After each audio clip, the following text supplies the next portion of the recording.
morning, student. Could you hear me?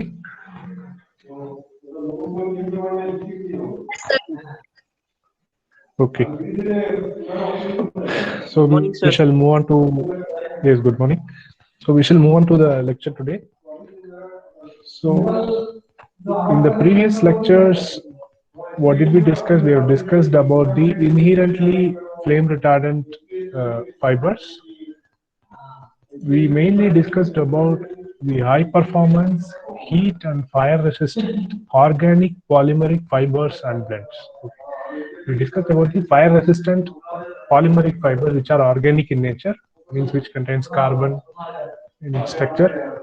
So what are the types of fibers we discussed? We discussed about thermoset polymeric fibers, then aramid and aramid fibers, then polybenzazole fibers. Among the fibers we have discussed the PBI and PBO fibers, then semi-carbon fibers. We have discussed about their properties, their applications, and their thermal stability, how it is different, and what is present in the structure, and what are its commercial trade names under which these fibers are sold. Those things we have discussed.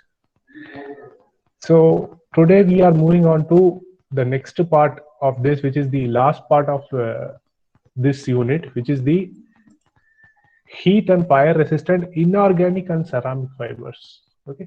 So previous lecture we discussed the organic fibers. In this lecture we are going to discuss the inorganic fibers. Inorganic fiber is the one which will not necessarily contain the carbon. Okay. So without carbon, these fibers will maybe very less amount of carbon will be there. Mostly it will be non-carbon based fibers. Okay. So there are three heat and fire resistant fibers. One is the glass fiber, and another is the ceramic fiber, and another is the basalt fiber. Among these three, glass fiber and ceramic fiber already have learned during the lectures on man-made fibers and fibers for composite. But still, for the more on the thermal proof point of view, fire resistant point of view, you will be learning it further, just a revision and further more information on how it imparts fire resistance that we will see. So these fibers you see, these are like a fireproof material. Okay, fireproof in the sense where you keep on subjecting the fibers to a high temperature and it will not burn easily. Okay. So we are going to see these fibers. This is a table which shows the inorganic fibers like glass, ceramic, and basalt. You can see in this fiber genus column, glass and this alumina up to from alumina to this nippon, it is the ceramic fibers, and next is the basalt fibers.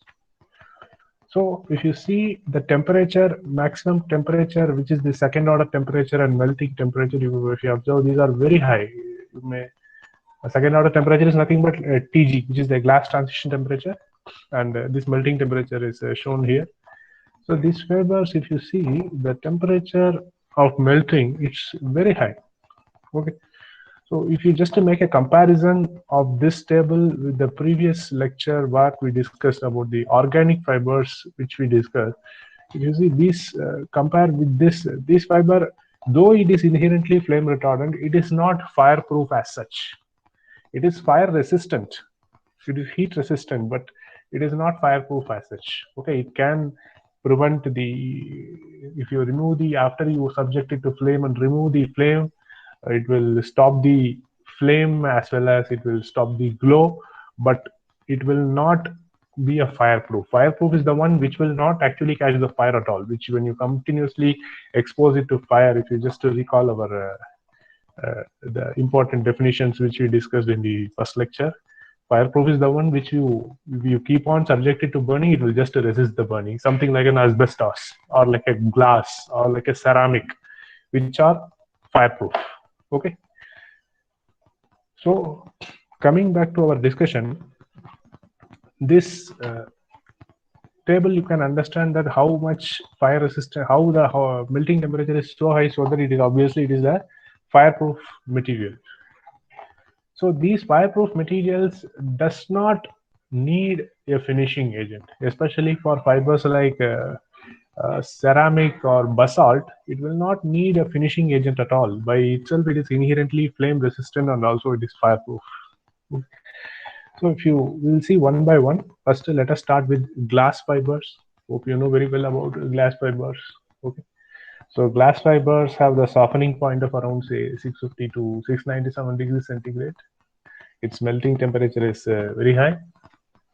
So here, when you manufacture the glass fiber, you know very well that you will take the silica and other fluxing ions. You will take some impurities like metal oxides and other impurities. You add some 3-4 impurities and then you just melt and then extrude and apply some coupling agent. You make the glass fibers. But here, what happens when you just manufacture the glass fiber? For example, when you apply a very high heat, like 850 degrees centigrade, what will happen is some change in the morphology take place when you heat the glass fibers to very high temperature. See, for example, what is happening is there is a step called de-vitrification happens. What is this de-vitrification? Means you know very well that glass structure, it is an amorphous solid. Okay, it is not a crystalline fiber. It is an amorphous solid fiber. Okay, which will become after once you melt and cool down, it will become without getting crystallizing, it will become a solid. Okay, but here when you manufacture the glass fiber for using in the textile applications or a technical application especially, you do some change in the process. Means when you heat to very high temperature, what will happen is this step called a de-vitrification take place, so that some partial formation of crystal structures, crystal structures get formed in the glass fibers.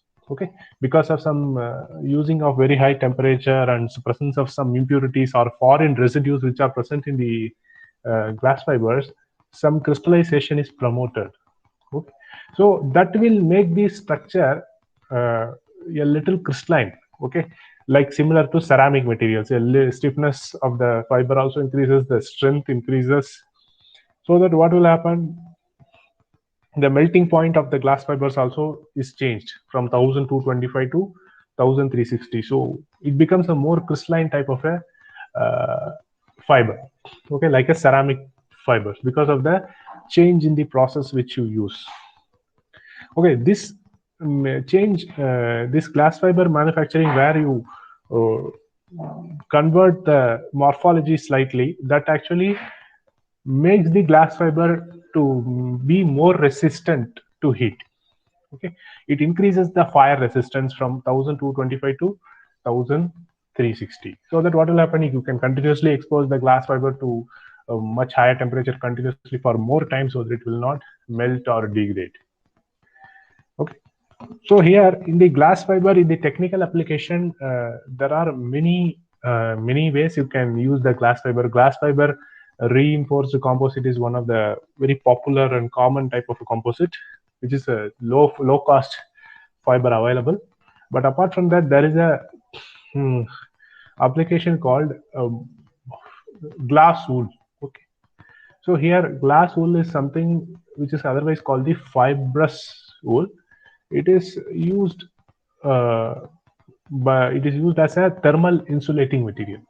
Okay, so here you see this insulation you can it can be obtained by using glass in any form. For example, you can use it as a non-woven or a continuous filament, but normally glass wool is manufactured by actually making these fibers and then taking the fiber and then applying a binder to make some sort of a composite like a material that is called the glass wool. And the advantage of using this glass wool is its thermal performance. It is very good because it is a low thermally conducting material, so that when you just apply heat, it will not undergo any change very easily. Okay, so it is a low thermal conducting material. And here you see, since these glass fibers have a low diameter, you actually manufacture during the manufacturing, you actually bring the diameter to a very small extent, like less than 10 micrometers, so that diameter becomes very small, so that the material becomes more flexible. Okay, hope you know very well that flexibility, it is inversely proportional to modulus and fiber diameter. So you bring the fiber diameter lower. Okay, so that when you take these fibers and to make a bat like a non-woven structure, and when you can apply, just to suspend it in a binder, so that you can make a glass wool. Okay, which is like a composite. So here, glass fibers by itself, it is flame retardant, but if you require a very high flame resistant, if you want to use it through more than 2000 degrees centigrade, in that case you can apply some flame retardant polymers like PVC or PTFE or anything. So normally, if you see, this is the glass wool fibers. These glass wool fibers have many applications in the thermal insulation, in the places where in the ceilings you can keep it as a thermal insulant, and in other applications also these glass wool fibers are used. For example, if you see glass fabrics in general, for if you are using a woven glass fabric which is already coated with a fire resistant, fire retardant type of a resin, for example silicone based resin, if you are using, you can use a fire, you can make a fire blanket from the glass fibers, and you can use it in the roofings. Okay, this is one of the application in the roofing, in the ceilings. Okay, and the awnings, especially for sports and similar constructions, which is if you expect want a fire resistant awning, so there you can use it. And you see the many modern buildings in the sports stadium, these glass fabrics coated with the PTFE, which is the polytetrafluoroethylene. You know very well, it is a highest flame retardant polymer.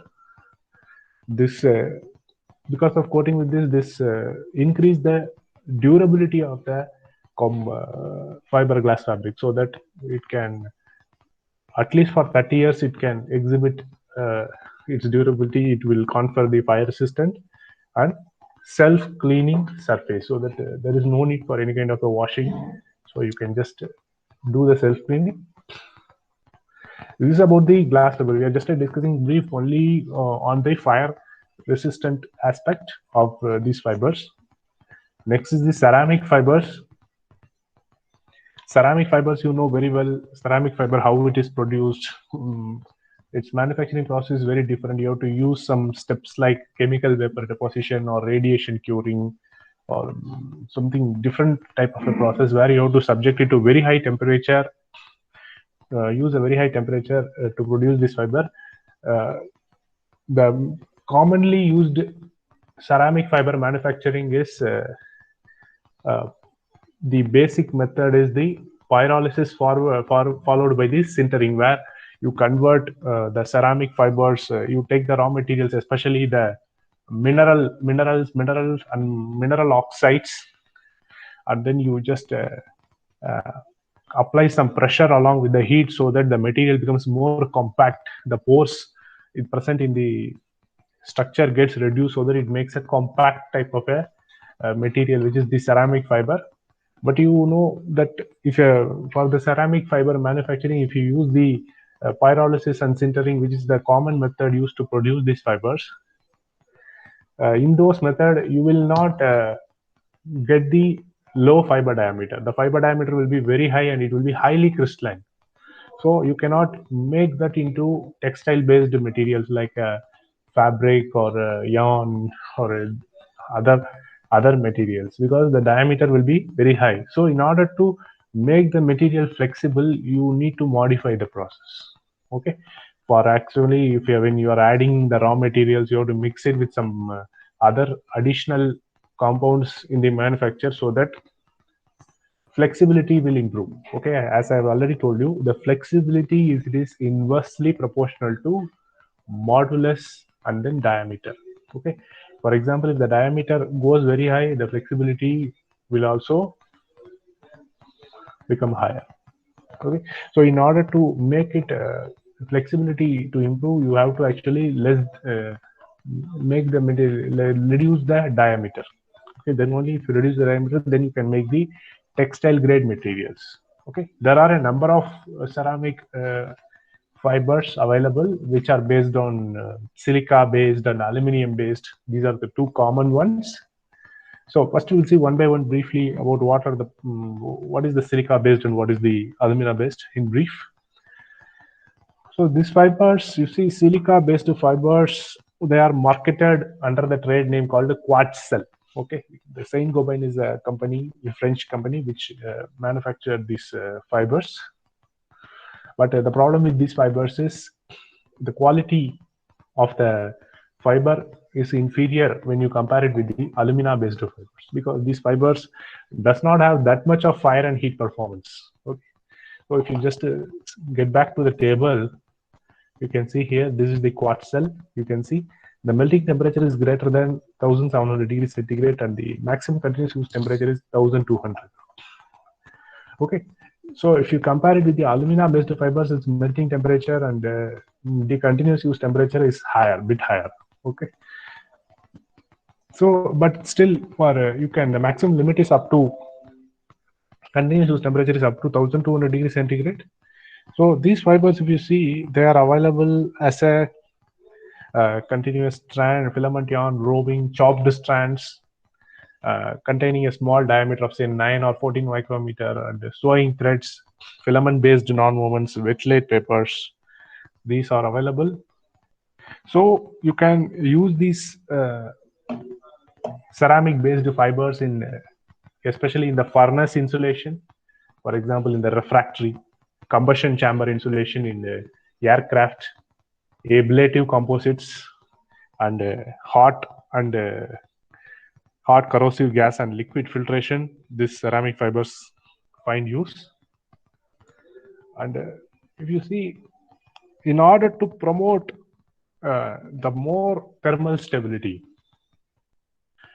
for that you have to make some modification in the process. For example, if the silica, rather than using the only silica, if you just combine it with the carbide, for example, instead of using this silica based fibers, if you just make some change in the process. Okay, for example, if you take the precursor fibers, which is the silica, and mix it with some cross-linking agents. Okay, so that what will happen, cross-linking with this silica, that will promote more thermal stability. Okay, so that will increase the melting temperature, so that what will happen, finally the fiber becomes, the structure will contain some small ultrafine beta silicon carbide crystallites. Okay, the mixture, rather than containing only silica, it will contain some amorphous mixture of silicon, carbon, and then oxygen. Okay, so these mixing all these additional compound, further additional cross-linking compounds, make the structure cross-linked, so that what will happen, the structure becomes microstructure. The diameter of the fiber actually reduces. Okay, so that not only it leads to reduction in the fiber diameter, that also improves the thermal stability.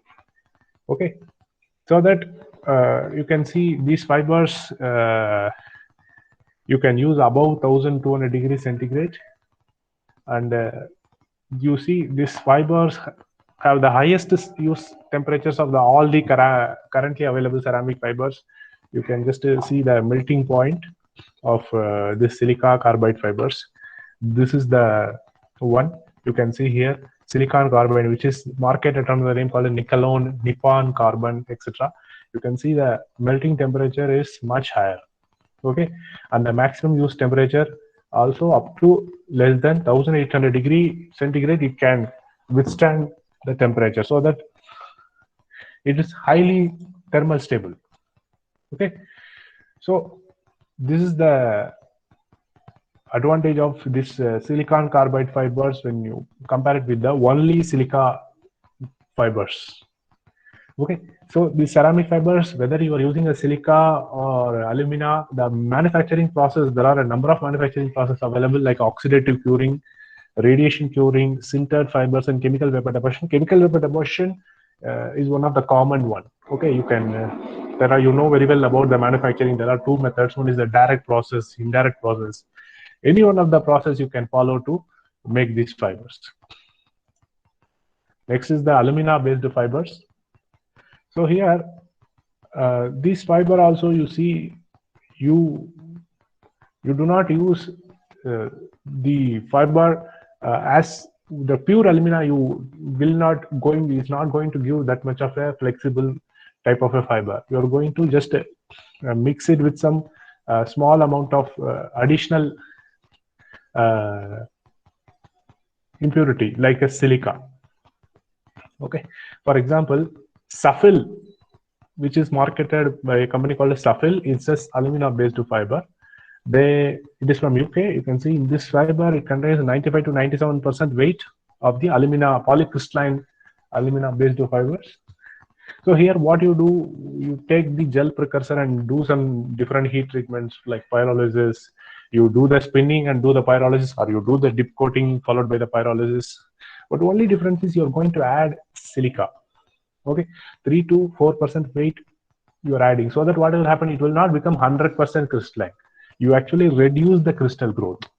Okay, because you need some sort of a improved mechanical and thermal properties. Because you see, this alumina based fibers, the problem is, though it has a good thermal stability, these fibers, when you use it to very high temperature, because of applying some stress over it, it will creep, it will undergo some creep problems. Okay, so that has to be controlled. And silica actually has a problem, though it gives good thermal stability, it will promote creep. So that has to be taken care in these fibers. And these fibers, you see, it is available as a lofty, non-woven, wet-laid web or felt of say very high density, say high density of say around 100 kilogram per meter square. And this also can be used in refractory and fire barrier applications up to as temperature as high as 1600 degrees centigrade. Okay, you can just see the table. This is the one which is the Safil. Okay, the melting temperature is much higher when you compare it with the silica based fibers, and maximum operating temperature is also higher. Okay, next is the alumina silica fibers. It is the same one where you mix the aluminum oxide, which is based on the organo, which is an organosilicon polymer, with the silica. So this also the same thing, which as I have already explained. The main drawback of silica is it facilitates the creep above 900 degrees centigrade. So that what will happen, it will extend with the time. The fiber, when you just subject it to some mechanical type of a stress at a very high temperature, it will extend. Okay, so though the stiffness is reduced and the fiber is made little flexible, this creep problems is there with these alumina silica fibers. But the advantage is you will get a less diameter fibers with a very less diameter textile grade you can produce. There are a number of companies trademarks that are available in the market. For example, you see one company, very popular company called the Nextel Corporation from US. They market these fibers with a short diameter, say 10 to 12 micrometer diameter. And Nextel 10 is another one, Nextel 720, Nextel 312. All these fibers, if you see, they contain both the aluminum oxide with some additional compounds like silica or zirconia or boric oxide, something they have added to cross-link this. Okay, so cross-linking this with what happens, as I've told you, it reduces the fiber diameter, it makes the structure more flexible. Okay, so they are available in different forms like yarn, fabric, non-wovens, wet-laid papers. These are available. So, for example, if you see Nextel 312 and 440, these are used in the aerospace, industrial, petrochemical markets, insulative curtains, linings, and then blankets. Just see the table once again. If you see, this is the one where the Nextel alumina silica based fiber, this you can see the melting temperature is higher, and maximum use temperature is in between this silica based and alumina based fibers. But the advantage is you get a fiber with a less diameter. Okay, but the problem is, as I told you, since it is a silica you are mixing, so this will facilitate the creep when you use a higher temperature. So that has to be taken care, where you have to use a less temperature when you use these fibers. You can see this is how the ceramic fibers or blankets, they look like. It will be it is a fireproof material, where you go on subjecting it to fire, so it will resist the fire. Okay, so this is about the ceramic fibers. Next, we will see the basalt fibers. Okay, so this is also a mineral fiber. Okay, these fibers you have not learned previously in the any course, so you can just learn from this course. So briefly, I'm explaining you how these fibers are manufactured. So this is also a mineral fiber which is obtained from the rocks. Okay, they are obtained from the naturally occurring complex like silica, alumina, and other oxide like metal minerals which are available from the basalt rock. They are similar to glass in composition. If you see the glass composition and this basalt composition, you can see the similarity.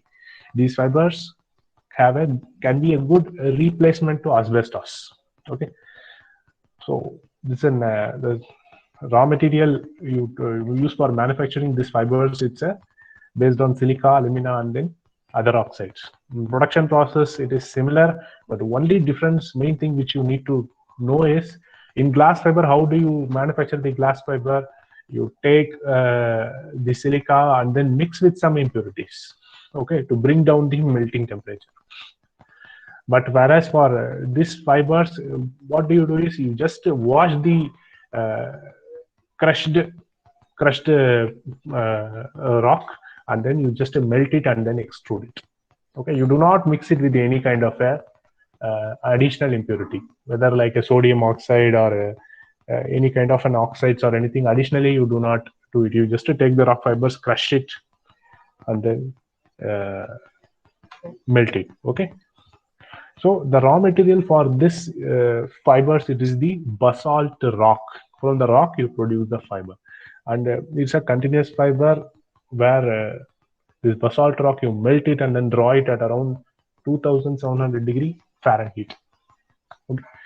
See, there are a number of products that are produced through this fibers that we will see now. So here, this fibers, it is like a pure fiber. Okay, these fibers can, without mixing with any kind of an additional impurity, these fibers can produce fibers. This raw material can produce fibers with the nominal diameters in the range of 9 to 24 micrometer.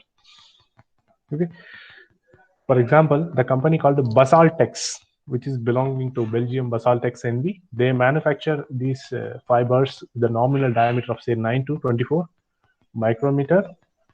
They are available also in the same, similar to non-woven, it is available in filament, non-woven, and many other forms. Okay, fabrics also it is available. Even garments, firefighting garments, it is available. Rovings, it is available. Chopped fibers, it is available. Geo grids, in geo textiles, you learned geo grids. Those geo grids also, basalt fibers can be used to manufacture these geo grids also. And the woven fabrics, non-woven mats, many applications it is used, and especially for fire barriers, thermal insulation, and composite reinforcement. But because since it is the source of the fiber, you are taking the natural rock and crushing it and making it to melting it and extruding it, the natural color of the brown color will be shown. Okay, because initially they contain the high level of impurity. So whatever impurity is there, the polymer, that the raw material impurity will be shown in the fiber and the fabrics. You can just see the basalt fiber. This is the basalt type of a rock. Okay, so here you can see the composites made of basalt fabrics, and these are the milled fibers, which are small chopped strands. I can say it is a chopped strands, and here you can see grids. How this is a garment made up of the basalt fiber, which is the fireproof garment. So like this, there are many applications that are used by this basalt fibers. Okay, so if you see in today's lecture, we have discussed briefly about 3 types of fireproof materials which are inorganic fibers like glass, ceramic, and then basalt fibers. Okay, so with this discussion, the lecture on unit 1, that is the heat and flame protection, is completed. It is a little big unit. We started the lecture with a discussion on what is fire, what is meant by fire, what is the importance of this fireproofing, flame resistant, what is the burning process we discussed, and then moved on to definitions. Then well, there are some parameters with important definitions and some important testing methods we have discussed, like a limiting oxygen index, heat flux, and what is the importance of heat flux, then thermally thick and thermally thin material, what is that we have discussed, then various mechanisms, what mechanism you can use to impart the flame retardancy, that we have discussed. Then some chemicals, various chemicals names, additional further mechanisms, and different types of finishing agents for different fibers that we have seen. Then we moved on to discuss about inherently flame retardant fibers, and next, finally, we concluded this discussion with the heat resistant inorganic fibers. Okay, so that's all about this unit 1. I'm stopping here for today. If you have any doubt, you can ask.